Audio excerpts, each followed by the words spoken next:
Why is it that survivors who have suffered some of the worst crimes imaginable are still waiting for justice, while politicians turn their pain into talking points? That's the question that cut through the noise when Congresswoman Jasmine Crockett stepped into the spotlight. She didn't just raise her voice for the cameras. She peeled back the layers of political games to show how deep the failures run. And within just minutes of her fiery exchange, Crockett made it crystal clear: this is not about left or right. This is about whether the system protects the powerful or whether it finally delivers justice for the powerless. She started by reminding her colleagues of something they didn't want to hear. Not said thus far as I can tell, is y'all may have amnesia about this mandate. You know, y'all kept talking about how President Trump was reelected and it was a mandate. And y'all aren't talking about the campaign promises. The campaign promise that he made. You see, when we had the Democrats out there, we weren't promising anything about the Epstein files. For all I know, our DOJ was invested in making sure that they could continue to reveal other people that should be held liable.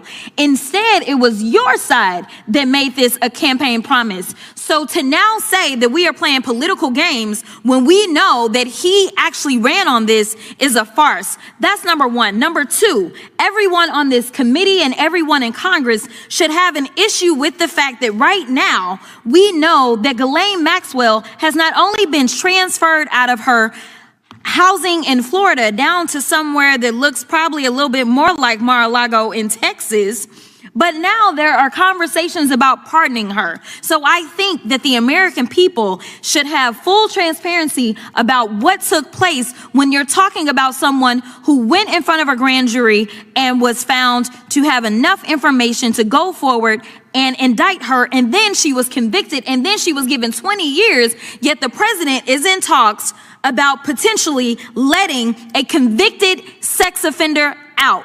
That's number two. Number three, I don't know if any of y'all took the time to sit down with any of these survivors, but let me be clear. These survivors have made it abundantly clear to us that there was cooperation at all levels of government, and they are talking about fake immigration papers. And they're talking about fake modeling agencies. For all we know, there are people that are still embedded in our federal government that allowed for this to take place, that were profiting from this. So yes, this is relevant to what we're talking about. The fourth thing that I want to say is I'm tired of y'all cherry picking one horrible event, because that's what y'all do. Y'all find one terrible situation that took place, and then you say that person's name and you wear it out and you make it political.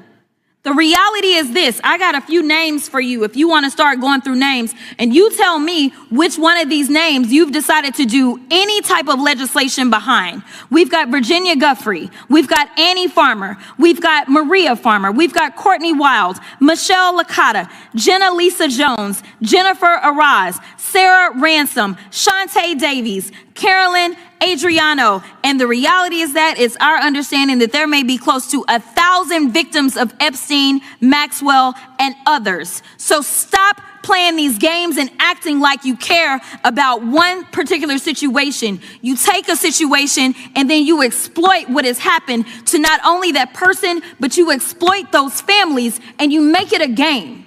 Stop just throwing a random dead person's name on something for your own political expediency.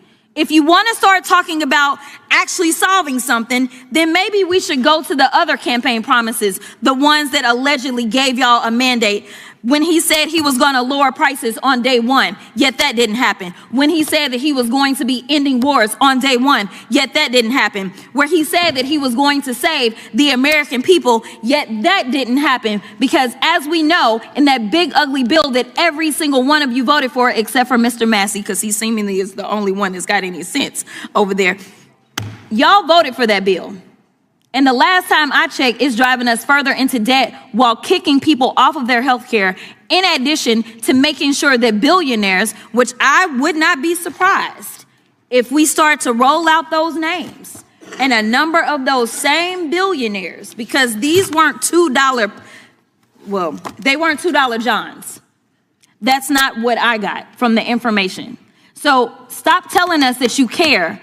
Show us that you care. Show those survivors that you care. Sign the daggone discharge petition, sit down and hear their stories, and then tell them to their faces that because your leader does not want to talk about this, that is who you have pledged your loyalty to and your fealty to, and you're not going to protect them, and you're not going to protect others that are suffering right now and others that will suffer in the future, and I will yield. Promises were made, not by Democrats, but by Republicans who used Epstein's files as a rallying cry, pledging to deliver transparency and accountability.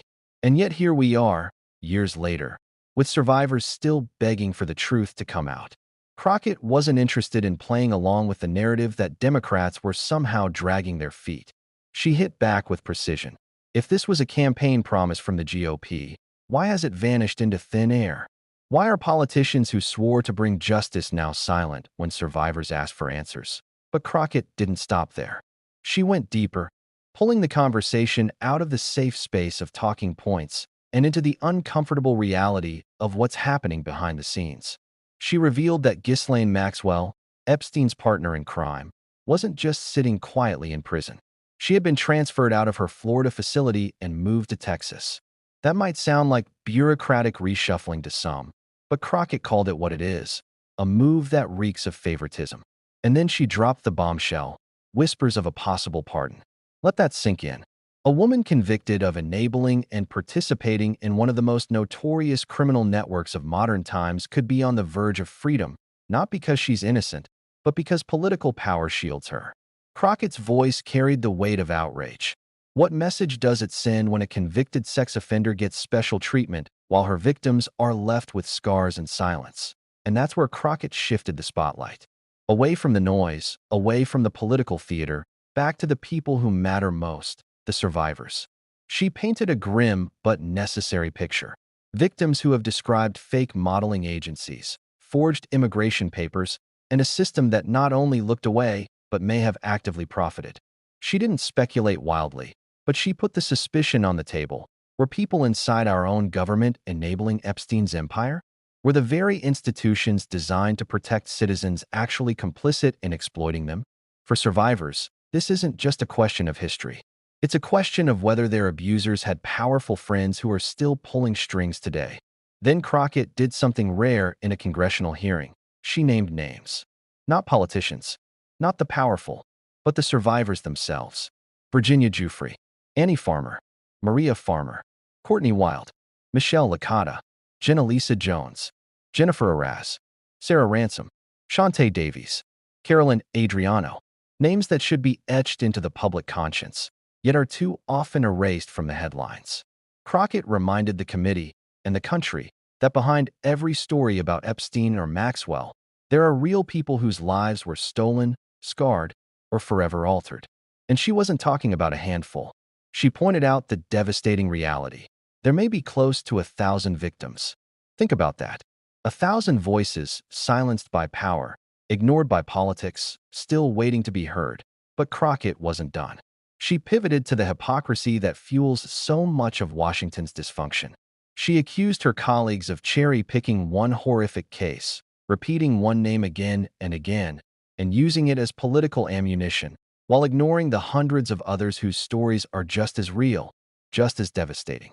It wasn't just a jab at hypocrisy, it was a challenge. Stop pretending you care by exploiting one tragedy.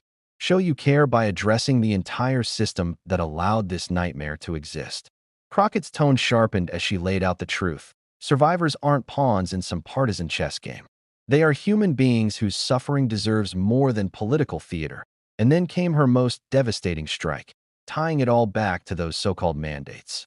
Crockett reminded Republicans that while they bragged about electoral victories and campaign promises, they failed at nearly every turn. Lower prices? Didn't happen. Ending wars? Didn't happen. Protecting the American people? Didn't happen. Instead, the bills they passed are driving the country deeper into debt, pushing people off healthcare, and padding the pockets of billionaires. And those billionaires, Crockett warned, might just be connected to the very files that remain hidden. She didn't make wild accusations, but she raised the question that millions of Americans are already asking. Are the same wealthy elites who benefit from these policies also the ones who had ties to Epstein's network? By this point, Crockett had stripped away the mask of partisanship and exposed the core issue: loyalty. Who are these lawmakers really loyal to? Their party leaders? Their wealthy donors? Or the survivors who have begged for justice for decades? Crockett's challenge was simple yet devastating. Sit down with survivors. Look them in the eye. And then explain why you won't sign the discharge petition that would finally bring transparency to Epstein's files. Tell them to their faces that your loyalty to a political leader outweighs their right to justice. It was a gut punch of accountability, one that left no room for excuses. This wasn't just a hearing. It was a reckoning. Crockett's words turned the spotlight onto a truth that so many in power hope will fade away. Survivors are still here. Their pain is still real. Their voices are still waiting to be heard. And every delay, every political stunt, every broken promise only deepens the wound.